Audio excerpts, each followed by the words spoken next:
Happen வணக்கம். Newton the law of motion.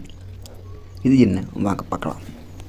பாருங்க, இது to every action there is always and equal and opposite reaction.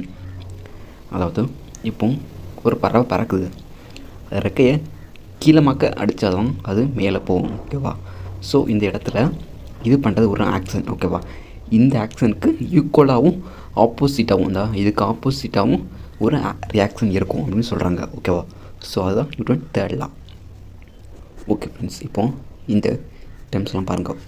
First என்ன சொல்லியிருக்காங்க, force always occur இன் purse. அதாவது ஒரு விசை ஏற்படுது அப்படின்னா கண்டிப்பாக அது எப்போதுமே ஒன்று டவுன்வேர்டு, இன்னொன்று அப்வேர்டு இப்படிங்கிற மோஷனாக தான் இருக்கும். அதாவது ஆல்வேஸ் அக்கர்ஸ் இன் பேர்ஸ், ஒன்று டவுன்வேர்ட் இன்னொன்று அப்வேர்டு, இந்த மாதிரி பேராக தான் அக்கர் ஆகும். ஓகேவா? ஓகே, இதே தான் மேலே சொன்ன டெஃபினேஷன் தான் அப்படி இங்கே கொடுத்துருக்கோம். இங்கே ஏ அண்ட் பி அதை வச்சு கொடுத்துருக்கோம், உங்களுக்கு புரியணும் அப்படிங்க. ஓகே, 2 பாருங்க. There is no cause and effect relation implied in the third law.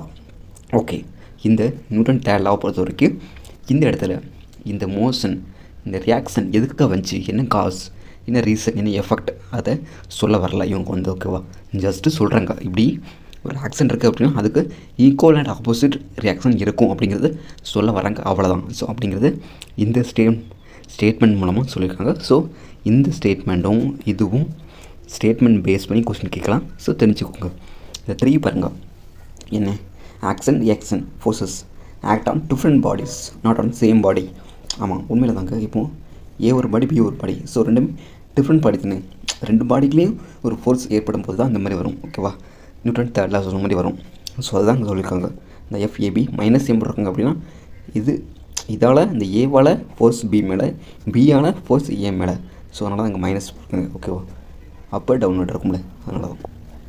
Okay friends, முடிஞ்சு நியூட்டன் தேர்ட் லா அவ்வளோதான். இந்த சம் இருக்குல்ல, இதை நான் வந்து இந்த பாடம் முடியும் போது கண்டிப்பாக டீட்டெயிலாக எக்ஸ்பிளைன் பண்ணுறேன் உங்கள்கிட்ட. இப்போதைக்கு இந்த சம் இருக்கட்டும். ஓகே, நெக்ஸ்ட்டு கான்செப்ட் என்ன? Conservation of momentum. இதை நம்ம நெக்ஸ்ட் வீடியோவில் பார்க்கலாம். Okay friends, thank you.